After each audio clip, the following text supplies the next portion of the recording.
तो क्या अभी आपको परेशानी आ रही है?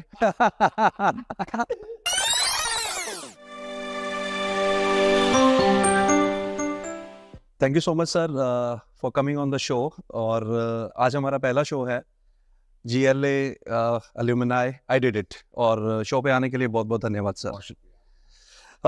सर मैं थोड़ा सा पीछे जाना चाहूँगा पहले। वैसे तो मैं आपको बताता कि हमसे आगे जाने का है, लेकिन फिलहाल आप अगर थोड़ा पीछे कौन सा चल सकता है तो थोड़ा आपकी जर्नी को समझने की कोशिश करते हैं। सबसे पहले सर ये बताइए आपका बचपन कैसा गुजरा? ओके, तो बचपन के बारे में क्या जानना चाहते हैं स्पेसिफिकली? अगर कोई चीज़ है तो उसको मैं पॉइंट आउट करूँ। नहीं, जैसे कुछ स्कूल की कुछ यादें हैं, उसके बाद आप फिर कैसे GLA में पहुंचे? मैं बहुत जल्दी से बता देता हूँ आपको।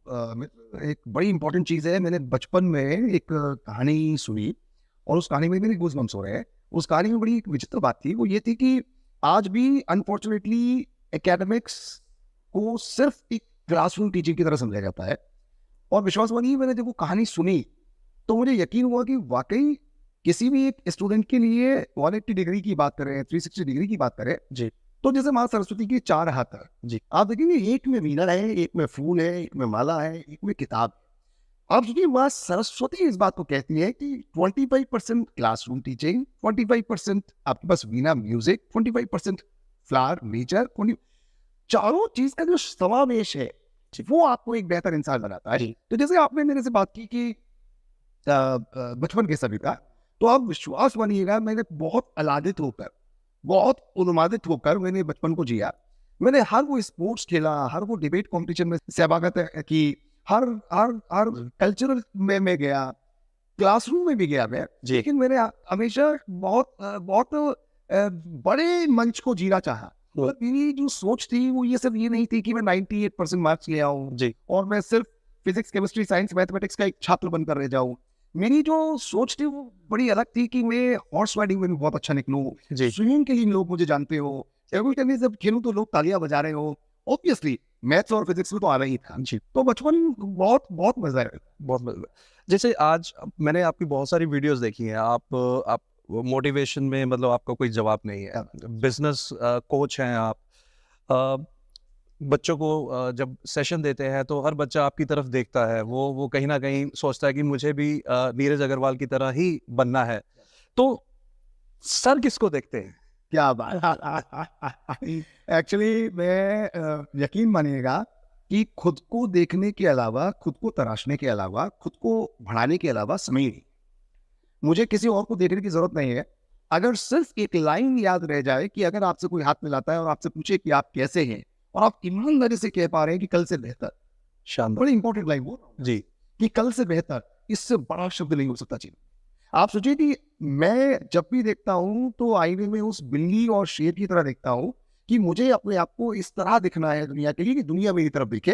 और आपने एक बड़ी अच्छी बात कही तो कि लोग उनकी तरफ क्यों देखते हैं? लोग हर उस आदमी की तरफ देखते हैं जो बहुत ईमानदारी से अपने काम को अंजाम देता है। जी, आप मान के चलिएगा दोस्त कि जीवन का मेरा फलसफा जो है वो ये है कि इतने बड़े मंच पर अदाकारी करनी है, इतने बड़े मंच पर खेलना है कि दुनिया आपके लिए खड़े होकर ताली बजाए। क्या और बात है। जब वो रौनक आती है, वो उल्लास आता है आपके मन में, तो आपको किसी बाहर की एक चीज और मैं बोलता हूँ दोस्त हमेशा कि अगर आपके पास इंटरनल मोटिवेशन है, जी, आपको दुनिया में किसी एक्सटर्नल मोटिवेशन की जरूरत नहीं है।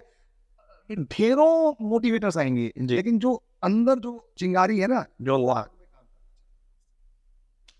मतलब अगर हम बच्चों की बात करें जो 10+2 के स्टूडेंट्स हैं या जो ग्रेजुएशन कर रहे हैं, वो मतलब कुछ ना कुछ जो चीज सीखते होंगे आपसे। आपको क्या लगता है वो आपसे वो क्या चीज लेके जाते होंगे जब वो आपके सेशन से जाते होंगे? क्लासिक में मेरा एक कोटेशन है, being a motivational speaker I do have many quotes. तो मैं एक बात कहता हूँ, passion will always remain in fashion. और ये कोट देखिए, एक सिंगल कोट मेरी लाइफ को बदल देता है। Passion will always remain in fashion. कपड़े आते रहेंगे जाते रहेंगे, कलर्स आते रहेंगे जाते रहेंगे, डिजाइन आती रहेंगी जाती रहेंगी। जो व्यक्ति पैशनेट था, अभी कल परसों इत्तेफाक की बात है, मैं इंस्टा स्क्रॉल कर रहा था तो वो जो फिलिप है जिन्होंने बहुत सारे गोल्ड मेडल जीते हिस्ट्री में, जी, उन्होंने कहा कि मेरे पिछले 4 साल में, including my birthdays, including holidays, एक भी दिन नहीं रहा जिस दिन मैं पानी के अंदर नहीं था। ये पैशन है। और बच्चे से मैं बोलता हूँ, जब बच्चे से मिलता हूँ, तो ये मेरा थोड़ा पैशन लेकर। सर 2020 का जो साल था वो बहुत मुश्किल था सबके लिए। अब हम 2024 में हैं, अभी एंटर किए हैं 2024 में। 2023 का साल आपके लिए कैसा रहा? आपने 2-3 चीजें पूछी। 2020 का साल मुश्किल था। देखिए, एक तो ये है कि अगर एक लीडर की हैसियत से अगर मैं 1-2 साल के लिए भी तैयार नहीं हूँ, या एक बच्चा 1-2 साल के लिए तैयार नहीं है, एक इंडिविजुअल 1-2 साल के लिए I am not talking about Covid only, मैं किसी भी चीज की बात कर रहा हूँ। टेक्नोलॉजी अपलिफ्टमेंट हो सकती है, डाउनफॉल हो सकता है। हमने 2012 के आईटी के डाउनफॉल देखे, 2017-18 के डाउनफॉल देखे, उससे पहले के डाउनफॉल देखे, 8 के डाउनफॉल देखे। इसमें आज जरा मैं थोड़ा सा टेक्नोलॉजी की तरफ ले जाता हूँ। जैसे आज मैं मार्केट में जाता हूँ, मैं CHRO से मिल रहा हूँ, VP से मिल रहा हूँ, चीफ इंफॉर्मेशन ऑफिसर से मिल रहा हूँ, चीफ सिक्योरिटी ऑफिसर से मिल रहा हूँ, तो सब लोग एक ही बात कर रहे हैं कि जो कोडर्स है उनकी जरूरत मार्केट में कम होने वाली है, because of only one reason कि क्वालिटी एनालिसिस का काम और जो प्लेन कोडिंग का काम है वो AI कर लेगा, जनरेटिव AI, कॉग्निटिव AI ये करने का। जब मेरे कानों तक ये बात आ रही है, तो मेरा काम क्या है कि मैं अपने लीडर्स को बुलाऊं, अपने डीन्स और डायरेक्टर्स को बुलाऊं और उनसे ये बात करूं कि हम 1 साल के बाद या 2 साल के बाद जो बदलाव आने वाले हैं उनको आज से कैसे तैयार हो और उनके लिए बच्चों को कैसे तैयार करें। तो आपके इस क्वेश्चन का आंसर किया मैंने कि 2020 टफ था। तो एक्सेप्ट कोविड, अगर हमें ऑफलाइन से ऑनलाइन में चेंज होना था, उतनी टेक्नोलॉजी JLA के पास हमेशा थी और हमेशा रहेगी। आपने कहा 2023 कैसा गया? माशाअल्लाह, बहुत सुंदर, बहुत शानदार, बहुत खुशनुमा रहा। कारण ये है कि मेरा जीवन का एक गोल है, और वो गोल ये है कि बहुत सारे लोग being a CEO, being a promoter of JLA हमेशा सोचते हैं कि मैं प्लेसमेंट जो कराता हूँ वो इसलिए कराता हूँ कि एडमिशंस आए। मैं यहाँ पर कैमरे पे 1 लाख 1 करोड़ लोगों तक बात पहुंचेगी, आपको सबको यकीन दिलाना चाहता हूँ, नहीं, मैं विश्वास बनेगा, मैं इसलिए प्लेसमेंट नहीं कराता कि मेरे पास नए एडमिशंस आएंगे, बल्कि इसलिए कराता हूँ कि मैं अपना दायित्व मानता हूँ। मैं इसलिए कराता हूँ कि वो मेरी जिम्मेदारी है। मैं इसलिए कराता हूँ कि एक बच्चे, मैंने बहुत बार सुना दोस्त, मैंने क्या सुना फ्रेंड्स की बच्चा अच्छा नहीं है, बच्चा एलिजिबल नहीं है। मैं हमेशा कहता हूँ कि अगर बच्चा फीस देते समय अच्छा था, बच्चा फीस देते समय एलिजिबल था, तो बच्चा आज जब प्लेसमेंट का नंबर आया है तो एलिजिबल भी है और वो अच्छा है। क्या बात है, बिल्कुल सही। तो मतलब जो बच्चा स्टडी में बहुत ज्यादा अच्छा नहीं है, उस पे भी काम करके हम उसको कहीं ना कहीं बहुत आगे लेके। मेरी दिलचस्प बात है कि ये आप ये सोचिए कि अच्छा बुरा ये किसने तय किया? अगर मैं यहाँ पर नहीं होता तो मैं आपसे नाराज हो जाता। अच्छा, हाउ हाउ मतलब जो पढ़ाई में अच्छा नहीं है वो कहता है कि पढ़ाई में, दिस इज बुलशिट। मैं हमेशा कहता हूँ, हाउ कैन वन सेग्रीगेट 56.2 वाला बच्चा पढ़ाई में अच्छा नहीं है? ये गलत चीज है, ये गलत तरीका है। आपको बता दूं कि अगर अच्छा नहीं है तो आपके सामने जो शख्स बैठा है वो भी अच्छा नहीं है। उसने कभी भी बहुत बड़े नंबरों के लिए लड़ाई नहीं लड़ी। मैं सिंपल बता दूं आपको, उसको थोड़े से और साथ की जरूरत है, उसको थोड़े से और प्यार की जरूरत है। अनफॉर्चुनेटली आज का एजुकेशन सिस्टम वो नहीं करता है उनके लिए। और मैं ये कहता हूं, मैंने क्लासिक तरीके से चेंज किया, बच्चा is not roll number. Friends, बच्चे का नाम है, बच्चा अपने आप में पूरी दुनिया है। आप बच्चे को थोड़ा सा नजदीक जाकर उससे बात करो, बच्चा सुनता है, बच्चा समझता है और बच्चे को मालूम है कि उसको क्या करना है। तो मैं इस बात को बिल्कुल दरकिनार करता हूं कि कोई बच्चा अच्छा है और कोई बच्चा खराब है, सब बच्चे एक से हैं, बस थोड़ा सा किसी को ज्यादा सपोर्ट। मैं थोड़ा सा मतलब हालांकि आप JLA के बारे में आपने चर्चा शुरू करी, मैं वापस आप पे ही आ रहा हूँ फिर से। मैंने 2020 में सर आपकी कुछ फोटोग्राफ्स देखी और मैं आपसे लास्ट ईयर मिला। There is a drastic change, आपकी पर्सनैलिटी में एक ज़मीन आसमान का अंतर है। मैंने, यकीन मानिएगा, जब मैंने आपकी फर्स्ट टाइम वो फोटोग्राफ देखी मैं पहचान नहीं पाया, तो somebody told me कि ये नीरज सर की ही फोटो है। तो वो जो चेंज है वो क्या पॉइंट था जहां पे लगा आपको कि नहीं यार, ये I need to change this? क्या बात है, एक तो देखिए मैं बड़ा ही पॉजिटिव थिंकिंग का व्यक्ति हूँ, मेरा माइंडसेट बड़ा पॉजिटिव है। और मैं एक बात बोलता हूँ कि वो लगन के पाँव, बहुत अच्छा शेर है ये, वो लगन के पाँव तो पहुंचे वहां ईश्वर के पास।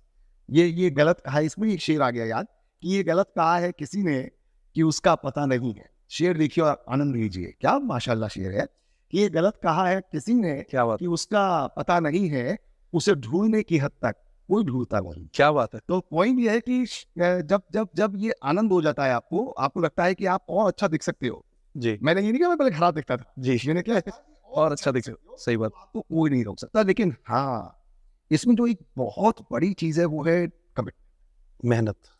सुबह रात को जो 100% लोग सोते हैं वो सुबह 6 बजे उठने के लिए सोते हैं, लेकिन 99.5% लोग उस वादे को भूल जाते हैं। इसी पर प्रिंस जी मैं एक बात कहता हूं कि आप अपनी नजरों में बहुत हौले हौले धीरे धीरे गिरना शुरू हो जाते हो जी। जब आप अपने आप से किए हुए छोटे से कमिटमेंट को पूरा नहीं कर पाते हो। आपको पता नहीं चलता है, लेकिन आपको डेट लग चुका होता है। और यहाँ पर मेरी जो भी 1% सक्सेस है उसमें बहुत बड़ी चीज है मेरा कमिटमेंट, जो मैंने खुद से किया वो मैं पूरा करने की कोशिश करता। आप सोचिए, आप दूसरे से क्या कमिटमेंट पूरा करोगे जब आप खुद से नहीं। नहीं कर सकते। और मैंने ये कहा कि वो एक शेर जो मैं कह रहा था अभी आपसे कि वो खैर फिर याद आएगा तो मैं बताऊँ, वो बहुत अच्छा शेर था। वो उसी पर था कि आप अपने आप से कमिटमेंट कितना करते हो और वहां तक पहुंचने का रास्ता है ये उसके घर को। बहुत अच्छा शेर है। तो उसको अगर ढूंढना चाहो, मैंने जब देखा कि जो पर्सनैलिटी में चेंज आता है उससे आप बहुत हैप्पी रहते हैं, आप बड़े फुर्तीले रहते हैं। जी। एट 46 अगर आप अच्छा दिख सकते हो, आप फुर्तीले दिख सकते हो, आप खुश रह सकते हो। जी। और मैंने तो जब मोटा था उससे जब मैंने अपने आप को सही किया तो एक चीज समझ में आई, मोटापा एक बीमारी है, उससे आपको बाहर आना चाहिए। जी। तो मैं उस बीमारी से बाहर। तो मुझे भी आना चाहिए प्लीज। मैं सर जीएलए की बात करता हूँ वापस से। आप एजुकेशन से जुड़े रहे हैं, चांसलर साहब एजुकेशन में है, तो कभी आपके मन में ये ख्याल आया कि नहीं प्रिंस, मैं जीएलए में नहीं, मैं कुछ अपना अलग से करूं, किसी कंपनी में जाऊं या कुछ एक एजुकेशन को छोड़ के किसी और वेंचर में आऊं? कभी ये थॉट आया आपके पास? तो मैं सबसे पहले आपने आदरणीय चांसलर साहब का नाम लिया तो मैं पहले तो उनको बहुत धन्यवाद देना चाहता हूँ। उसका बहुत बड़ा कारण है, सिर्फ इसलिए नहीं कि वो मेरे पिता है, इसलिए कि वो विजनरी है। और विजनरी में क्यों बोल रहा हूँ, कोई भी कह सकता है विजनरी है, पिता है, तो उनके लिए कह सकता है। लेकिन विश्वास मानिएगा कि जिस बैकग्राउंड से परम श्रीमती चांसलर साहब आए हैं, उस बैकग्राउंड के होते हुए इस बात को सोचना कि शिक्षा कितनी जरूरी है, जी। ये बड़ी काबिल तारीफ है। मैं उनको मंच से सैल्यूट करना चाहता हूँ। जी। 90 का दशक रहा होगा और 95 में हम लोग यूनिवर्सिटी ले आए। 95 में we came up with the idea of institution. जी। यूपी में 95 में एजुकेशन आई, उससे पहले बच्चों को महाराष्ट्र और साउथ जाना जी। मेजोरिटी होगी किसी। जी। मथुरा में एक इंस्टीट्यूशन लाना जी। बहुत बड़ी बात थी प्रिंस। तो मैं उस शख्सियत को इस बात के लिए सलाम करता हूं कि आज पूरा यूपी और आसपास की ढेरों स्टेट्स जी। शुक्रगुजार होंगी कि जीएलए जैसा एक सशक्त संस्थान है। जी। अब मैं दूसरे प्रश्न का उत्तर देता हूं कि मैं कहीं और जाता, आप यकीन मानिएगा बाकी जगह पर शायद मैं पैसा तो कमा लेता, जी। लेकिन जो मेरी पर्सनल फिलॉसफी है, मेरा पर्सनल जो मेरा थॉट प्रोसेस है, जी। जिससे मैं बना हूं, जी। मुझे जब मैं समाज के काम आता हूं, मैं जब बच्चों को रोजगार तक पहुंचा पाता हूं, मैं उनके घर में खुशियां पहुंचा पाता हूं, तो जो थोड़ा बहुत पैसा बन रहा है वो तो जो बन रहा है वो तो है ही, लेकिन वो मुझे बड़ी खुशी मिलती है।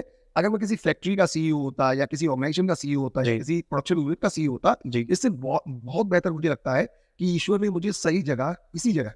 जी। एक और छोटा सा सवाल इसी के साथ जुड़ा हुआ।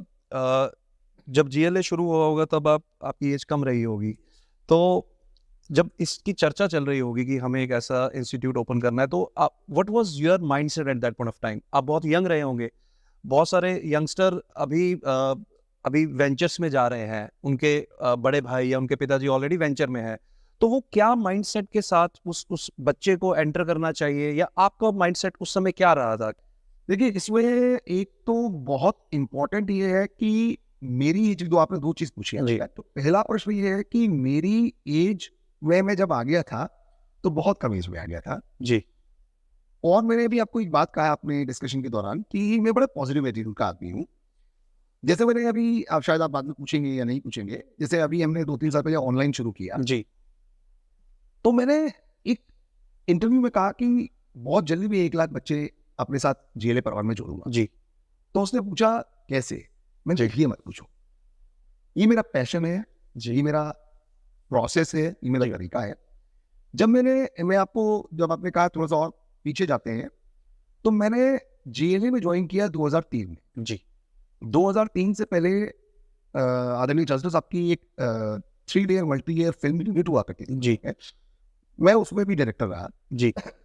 आपको अपने पैशन की बात बताता हूँ. I join what I was just 17 and half और 18 काइंड ऑफ थिंग. जी तो ये स्टोरी मैंने अपने साथियों को कई बार बताई है कि जब से चला हूँ मेरी मंजिल पर नजर है, जी इन आंखों ने कभी मील का पत्थर नहीं देखा. क्या तो छोटे मोटे हर्डल्स आप देखते हैं तो आप उसी में फंसे रह जाते हैं. और एक लीडर का, एक विजनरी का जो रोल होता है ना, वो बहुत दूर देख रहा होता है. उसको बीच के ये नुआंसेस नजर नहीं आते, परेशानियां नजर नहीं आती है, नहीं तो वो फंसा रह जाएगा. जी तो जब मैंने ज्वाइन किया फैक्ट्री को, तो उस समय एक शिफ्ट में चलती थी. जी तो मेरे साथ जो मेरे दो पार्टनर्स थे, पापा के जो पार्टनर्स थे, जी मैंने उनसे पूछा, I was very new to the thing, कि मैंने कहा ये में क्यों चलती है, तो बोले ऑर्डर्स नहीं आते. तो मैंने कहा ऑर्डर्स आते थोड़ी, ऑर्डर तो लाए जाते हैं. लाए जाते हैं तो बोले कि नहीं आ पा रहे हैं. आप सोचिए, एक महीने भी नहीं बीता था, जी आई वॉज 18 काइंड ऑफ जी बॉय ओनली, और मैं जोधपुर गया, जयपुर गया, ग्वालियर गया. 18 साल का बच्चा कितना सा होता है, लेकिन वो पैशन था, वो जिद थी मेरी, वो जुनून था. और 3 महीने के अंदर फ्रेंड्स, जी मैंने तीनों शिफ्ट पर वो प्लान चलाया. क्या बात है आपने दूसरा सवाल पूछा कि अपना या उनका, जी तो इसमें बड़ा इंपॉर्टेंट ये है कि उस बच्चे को डिसाइड करना है जी कि मेरी रुचि किसमें. हाँ अगर उसका इंटरेस्ट एरिया वही है जो उसके पिताजी ने किया है. जी अब आदरणीय मुकेश अंबानी जी ने भी तो कहे तो पिताजी वाला ही काम बढ़ाया जी है ना. इट्स नथिंग कि अलग करना चाहिए उसको. जी उसको अगर ये पता है कि आज मेरे पापा बेसिक कपड़े का काम कर रहे हैं, जी लेकिन इस कपड़े के काम को मैं नेक्स्ट 10 लेवल अप कर सकता हूँ, by putting technology, by putting process in place, by putting many things, why not जी टू कोऑपरेट योर डैड. अगर आपको लगता है नहीं, ये मेरा स्टाइल ऑफ वर्किंग ही नहीं है, ये मेरा तरीका ही नहीं है, मुझे तो ड्रोन में जाना है, जी तो you must go for drone. मेरा इसमें जो लब्बो लबाव है आपके क्वेश्चन का आंसर करने का, वो सिर्फ एक है कि किस बिजनेस को चूज करना है, ये उस पर डिपेंड करता है कि आपकी रुचि किस, इंटरेस्ट की बात है आपका इंटरेस्ट क्या है. और मैं एक बात बता देता हूँ, ये किसी ने कहा नहीं है प्रिंस, ये सच है कि अगर आप काम से प्यार करने लगोगे तो आपको फिर पूरे जीवन भर काम करने की जरूरत नहीं है. क्या बात है पिछले 25 सालों में एक छुट्टी नहीं ली मैंने, सिंगल हॉलीडे. क्यों? मेरे से एक, मैं नाम नहीं दूंगा, उन्होंने पूछा कि आप काम से थक जाते हो तो क्या करते हो, तो मैंने बड़ा अच्छा सा आंसर दिया, मैंने कहा दूसरा काम. यही आंसर है. आप काम से थकते ही नहीं हो, काम से इसलिए थकते क्योंकि आपने पसंद का काम चुना है. तो बच्चे के लिए मैं जो सलाह देना चाहता हूँ वो ये है, आप अपने अपने पापा का काम चूज करें, अपने ग्रैंडपा का काम चूज करें, या आपका काम चूज करें. काम वो चूज कीजिएगा जिससे आपको प्यार हो. दोनों ऑप्शन है, या तो आप काम से प्यार करने लग जाओ, या तो जो आपको प्यारा है काम, उसको करने लग जाओ. तीसरा कोई ऑप्शन है. जीएलए जीएलए कैसे बना? मतलब बहुत सारे इंस्टीट्यूट्स हमने देखे हैं पूरे भारत में, पूरी दुनिया में, जो आए बंद हो गए. नॉर्थ इंडिया में भी देखा हमने, साउथ इंडिया में भी देखा, बहुत सारे कॉलेजेस ओपन हुए, बंद हो गए. तो जीएलए कैसे बना? बहुत मेरे मन की नजदीक का प्रश्न आपने पूछा. बहुत सुंदर आप क्वेश्चंस पूछ रहे हैं प्रिंस जी. मेरा साधुवाद आपको. इसमें ना एक बड़ी जरूरी चीज होती है कि इसको आप देख कैसे रहे. इसको आप परिवार की तरह देख रहे हो, जी इसको आप पैशन की तरह देख रहे हो, या सिर्फ व्यापार की तरह देख रहे हो. दुर्भाग्य है, अनफॉर्चुनेट है कि पूरी नॉर्थ इंडिया में, वाकई आपने जो कहा, इवन इंक्लूडिंग इंटायर इंडिया, अगर मैं नॉर्थ इंडिया की स्पेसिफिकली बात करूं तो शायद 5% इंस्टीट्यूशंस रह गए, बाकी सब बंद हो गए. जी और वो इसलिए बंद हो गए कि उन्होंने उसको एज ए बिजनेस देखा. जी उन्होंने इसमें आत्मा को डाला ही नहीं. जी आपको यकीन नहीं होगा प्रिंस जी कि पिछले कितना 2003 से लेकर 23 आज 20 साल से मैं जीएलए में हूँ. अगर मैं स्पेसिफिकली जीएलए की बात करूँ तो परिवार को कितना समय दिया मुझे याद नहीं है, जी लेकिन मैं आ रहा हूँ उस पे. अधिकांश समय जो गया है, जो जाता है. और मैं फिर बता देना चाहता हूँ, यहाँ पर बड़ा स्पष्टीकरण देना चाहता हूँ अपने व्यूअर्स को, लिसनर्स को, मेरे साथियों को, दोस्तों को, कि ये मेरी जिंदगी का फलसफा है. ये मेरी जिंदगी, मतलब मैं अगर जिंदा हूँ तो मैं जीएलए की वजह से जिंदा हूँ. मैं जिंदा हूँ तो मैं जीएलए को ओढ़ता हूँ, नहाता हूँ, धोता हूँ, खाता हूँ, पीता हूँ, इंजॉय करता हूँ, नाचता, सब कुछ जीएलए है. अगर आपने वो लगन इसमें डाल दी ना, तो क्या बात है, ये 25 साल नहीं, ये 2500 साल इससे. क्या बात. मैं उसी पे आ रहा था जो आपने बात कही. मतलब फैमिली का बड़ा इंपॉर्टेंट रोल रहता है कि फैमिली की अगर सपोर्ट रहती है, स्पेशली वाइफ का और बच्चों का, तो मैक्सिमम टाइम आप बाहर रहते हैं. तो फैमिली का सपोर्ट कैसा रहता है? मतलब घर से कभी कंप्लेंट आई है कि आप देखिए, आपने क्वेश्चन में ही आंसर डाल दिया कि मैं मैक्सिमम टाइम बाहर रहता हूँ और कुछ नहीं कहते, यही सपोर्ट बहुत है मेरे लिए। मैं ये समझता हूँ कि फैमिली इम्पोर्टेंट है। मैं अगर ये कहूँ कि फैमिली इम्पोर्टेंट नहीं है, लेकिन फैमिली को पता होना चाहिए कि उसके हस्बैंड के लिए, उसकी वाइफ के लिए क्या है। जी। आज जीएलए अपने पैरों पर खड़ा है। जी। जीएलए को मुझ जैसे कई हजार लोगों की जरूरत है। जी। और अगर इस समय थोड़ा सा कम समय देकर परिवार को, ऐसा नहीं है कम समय में कोई नुकसान हो रहा है फैमिली का, जी। बच्चों का भी ध्यान हो रहा है, बच्चे पढ़ भी रहे हैं, बच्चे सब हॉस्टल्स में हैं, बच्चे अच्छी पढ़ाई, अच्छी शिक्षा ले रहे हैं, जी। सब काम चल रहे हैं। जी। लेकिन इंपॉर्टेंट ये है कि परिवार ये समझे कि आज परिवार के मुखिया को जी। के लिए इंपॉर्टेंट क्या है। और मैं इसी बात को धन्यवाद देना चाहता हूँ, इंक्लूडिंग माई पेरेंट्स ऑल्सो, कि मेरी माँ नाराज होती थी और कितने बजे तक आता है तू, माँ तो माँ, जी। जी। उनको तो चिंता हो जाती है जी। कि कभी मैं 10 बजे आ रहा हूँ, कभी मैं 11 बजे आ रहा हूँ। और आपको यकीन नहीं होगा कि जब मेरे साथ मेरे को साथी बैठते हैं तो हमें समय का ध्यान ही नहीं होता है। जी। और इसलिए नहीं होता, मेरा एक और फिलॉसफी है, लोगों के लिए जब दिन खत्म हो जाता है तो काम खत्म होता है, मेरे लिए जब काम खत्म हो जाता है तो दिन खत्म होता है। क्या बात है। तो मेरा जब काम खत्म हो जाता है, चाहे अगर वो 9 बज रहे हैं, 9:30 बज रहे हैं, 10 बज रहे हैं, 10:30 बज रहे हैं, इट हार्डली मैटर्स। और जब जाता हूँ, वाइफ होती है तो वो समझ लेती है, लेकिन माँ की डांट मुझे अभी पिछले 5 साल तक तो पड़ती रही कि तुम लेट क्यों आते हो। लेकिन जब माँ को समझाया कि माँ जितनी जरूरत मुझे आपको मिली है उतनी झील को भी है। जी।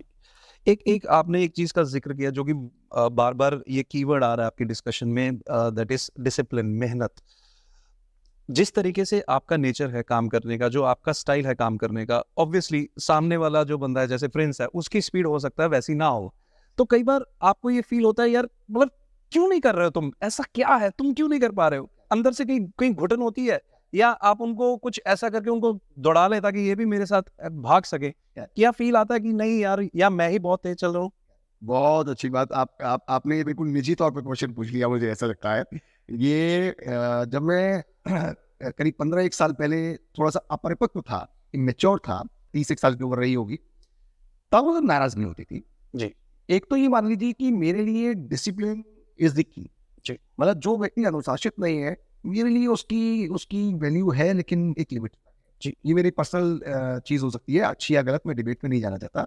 और मैं एक जगह बोलता भी हूँ, अगर कुछ अतिशोक्ति हो रही है तो मुझे क्षमा कीजिएगा, कि इंसान और जानवर में जो एक फर्क है वो है अनुशासन। जी। बाकी हर काम जानवर वो करता है जो इंसान करता है, खाता पीता सब काम करता है, लेकिन अनुशासन नहीं है उसमें।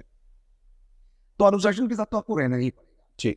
आपको यकीन नहीं होगा कि शायद ही कोई मीटिंग ऐसी होती हो या कोई दिन ऐसा होता हो जिस दिन मैंने अपने बताए हुए समय से 5 मिनट पहले से सब चीजें नहीं की हो, या मैं उस टाइम पर नहीं पहुंचा हूं।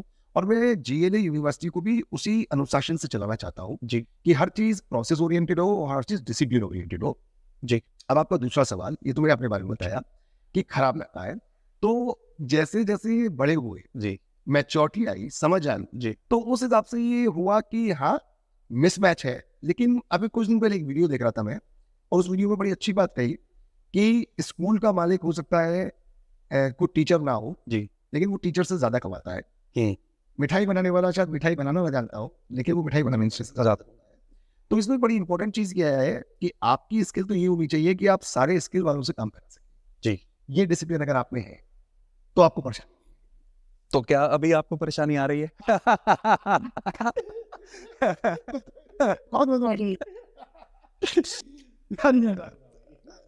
बहुत नहीं चला था ना, मैं नहीं लगा। तो वापिस आते हैं सर, मतलब जब स्टूडेंट अपने जीएलए से पास आउट होते हैं तो हम कैंपस प्लेसमेंट की हम बहुत बात करते हैं। तो उस समय स्टूडेंट एक दुविधा में रहता है हमेशा, क्या मैं एक अच्छी कंपनी को चुनूं जहां पे सैलरी कम है, या मैं एक अच्छी डेजिग्नेशन को चुनूं जहां पे सैलरी भी ज्यादा बट कंपनी नोन नहीं है? वो हमेशा दुविधा में रहता है। तो इस दुविधा का क्या सॉल्यूशन है? आज के टाइम पे बच्चे को कहाँ जाना चाहिए? स्टार्टिंग में अच्छी सैलरी की तरफ भागना चाहिए जहां पे कंपनी बहुत अच्छा ब्रांड है, मैं किसी कंपनी का नेम नहीं ले रहा, या दूसरी तरफ जो कंपनी नोन नहीं है लेकिन सैलरी थोड़ी सी ज्यादा है? मैं इसको अलग तरीके से रखता हूँ। सवाल बहुत अच्छा किया आपने। ये हम सब पर एक सा रूल नहीं लगा सकते। जी। ये बिल्कुल इंडिविजुअल, जैसे अभी आपने एक प्रश्न पूछा था कि वो पिता का जॉब Business करे या अपना स्टार्टअप, जी तो मैं हूँ तो मैंने पिता का व्यापार ज्वाइन किया क्योंकि शायद मैं और वो एक जैसा सोच रहे जी हैं, है ना। अगर कोई और होता उसको लगता नहीं मैं टेक्नोलॉजी में जाना चाहता हूँ, जी ड्रोन में जाना चाहता हूँ, ये करना चाहता हूँ, वो अलग जाता। तो यहाँ पर क्या चीज है, जैसे स्टार्टअप्स, जी स्टार्टअप में अगर एक बच्चा शुरू में जाता है, ठीक है, सैलरी तो मैं बाहर रखता हूँ, 6 लाख और 12 लाख और 15 लाख, वो जी इंपॉर्टेंट नहीं है, सैलरी इंपॉर्टेंट नहीं है, इंपॉर्टेंट ये है एक बच्चे की काबिलियत, वो क्या समझ रहा है, वो बड़ी important है। अगर उसको लगता है कि मुझे अगले 3 साल के अंदर अंदर एंटायर लाइफ साइकिल देखनी है, जी तो startup is much much better for anyone. जी अगर उसको लगता है कि नहीं मैं एक स्पेशलाइज्ड फॉर्म में ही काम करना चाहता हूँ, जी मैं एक बेहतर कोडर बनना चाहता हूँ जी या बेहतर टेक्नोलॉजिस्ट बनना, कुछ भी बनना चाहता हूँ, उसके लिए जितनी भी बड़ी कंपनीज हैं वो बेहतर हो सकती है। तो सबसे पहले इसमें प्रिंस जो आपने कहा, मेरे को ऐसा लगता है कि खुद की गिरेबान में झांकना चाहिए। जी ऑप्शंस तो बहुत हैं। जी अगर मैं जीएलए की बात करूं तो प्रिसाइजली मैं बता दूं, जैसे आपने प्लेसमेंट्स की बात करी, तो हमारी टीम जो है वो लगभग 700-800 से ज्यादा कैंपसेस करवाती है। जी तो अगर जीएलए के बच्चे हैं तो और इंस्टीट्यूट्स को भी मुझे अंदाजा है कि वहां भी कैंपसेस हो रहे होंगे। जी तो बच्चों को ये नहीं समझना है हम्म, कि मुझे डेजिग्नेशन के पास जाना है या मुझे सैलरी के लिए जाना है या मुझे कंपनी बड़ी है या छोटी है, ये सब सब सब अजीब सी बातें हैं। सच्चाई है, मुझे मेरे बारे में 17 17.5 साल की उम्र में पता चल गया था। मैंने एक बात मैं बता देता हूँ आपको कि हम दुनिया से बात करते हैं, हम खुद से से बात करना नहीं करते चाहते हैं। एक बड़ी सुंदर कोटेशन है, if you are alone and feeling bore it means you are in a bad company. अगर आप अकेले हैं और खराब महसूस कर रहे हैं तो आप खराब कंपनी में हैं। सबसे पहले तो अपनी कंपनी अच्छी बनाओ। मैं आपको वादा कर रहा हूं, जिस दिन आप लोग खुद से बात करना शुरू कर देंगे ना, तो 95% क्वेश्चंस के आंसर आपको किसी मोटिवेशनल स्पीकर की, किसी प्रीचर की जरूरत नहीं है, आपको इंटरनली आने शुरू हो जाएंगे। मैं जल्दी से अपनी बात को खत्म कर देता हूँ। मेरे पास ऑप्शन होते कि मुझे आगे जाना है पढ़ने में या मुझे एंटरप्रेन्योरशिप की लाइन लेनी है। वो जो अंदर से ठोस गाड़ी आवाज आई वो ये है कि मुझे दूसरा रास्ता चुनना है। और विश्वास मानिएगा, जिस दिन उस आवाज को मैंने सुना जो मेरी आवाज थी, मैं किसी के पास नहीं गया, कोई काउंसलर नहीं, कोई प्रीचर नहीं, जैसे ही मेरे को वो आवाज आई, मैंने उस आवाज से अपनी आवाज को मैच किया और आज 25-26 सालों से मैं आगे ही बढ़ रहा हूँ, चाहे 1% रोज बढ़ता हूँ। ऐसे ही आपको क्या चुनना है ये आप अपने आप से बात करके चुनिए। आपको लगता है कि आप एंटरप्रेन्योरशिप माइंडसेट के व्यक्ति हैं, तो आपके लिए स्टार्टअप से 3 लाख भी दे रहा है ना, आप 3 लाख के 30 लाख बना लोगे अभी 2 साल में। लेकिन इंपॉर्टेंट ये है कि सही रास्ते पे चल। बहुत सारी इंडियन यूनिवर्सिटीज़ ने बाहर की कुछ कंट्रीज़ में अपने कैंपस ओपन किए हैं। आपको क्या लगता है जब फॉरेन की यूनिवर्सिटीज़ इंडिया में आएंगी, चाहे वो नॉर्थ में आए या साउथ में आए, तो जो इंडियन यूनिवर्सिटीज़ है क्या उनकी तैयारी है वैसी कि उनके आई वोंट से कम्पीट करना, कि उनके जैसा एजुकेशन वो देती हैं, चाहे वो कनाडा हो या ऑस्ट्रेलिया हो या न्यूजीलैंड हो, क्या उस लेवल पे हमारी तैयारी है सच यूनिवर्सिटीज़ की? पूछिए तो मुझे लगता है कि अभी काम करना बाकी है। जी, और ये मेरी व्यक्तिगत राय हो मतलब ये सकती है। सबकी है। हाँ, मैं सबकी बात कर रहा हूँ, मैं जी। सभी की बात कर रहा हूँ। मैं तो इंडिया वर्सेस ग्लोबल की बात कर रहा हूँ। जी, तो मुझे लगता है कि कुछ एक यूनिवर्सिटीज को छोड़ दें जी, तो अभी काम करना बाकी है। जी, और ये एक बड़ा चैलेंज है। अगर जिस तरह से ऑनरेबल प्राइम मिनिस्टर सबको वेलकम कर रहे हैं, जी, अगर ये आता है तो इंडियन यूनिवर्सिटीज के लिए चैलेंज है। अभी पूरी तरह से तैयारी नहीं है। इससे कुछ फायदा भी होगा?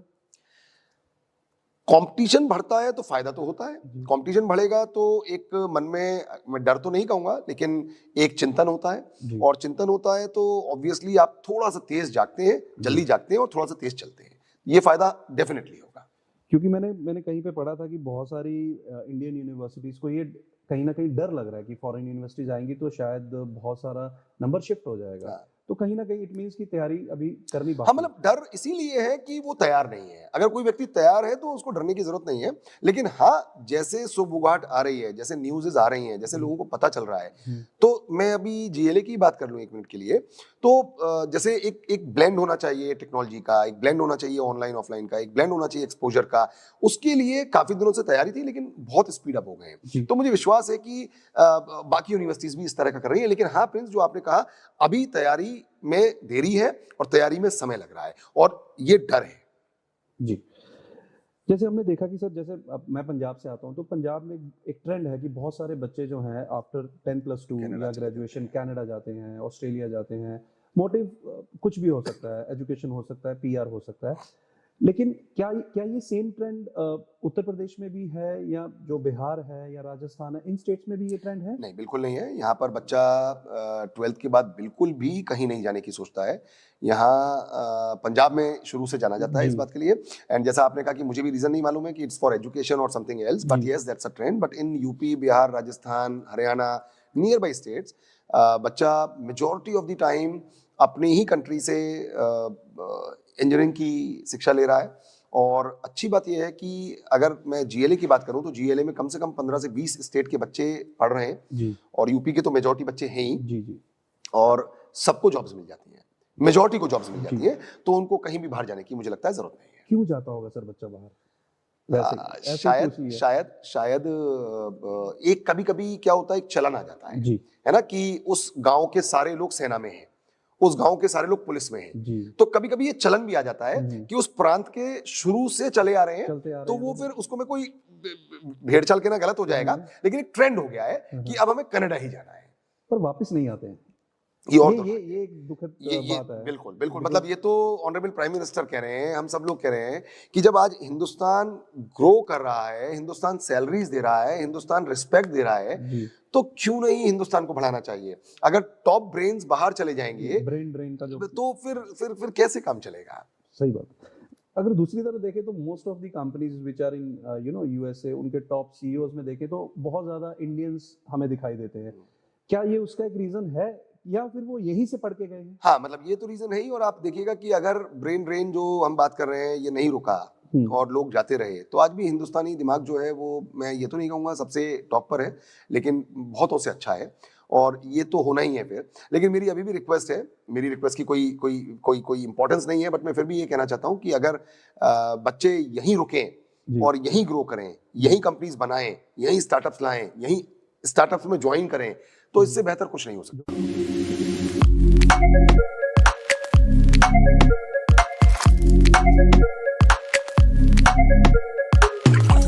Audio Jungle.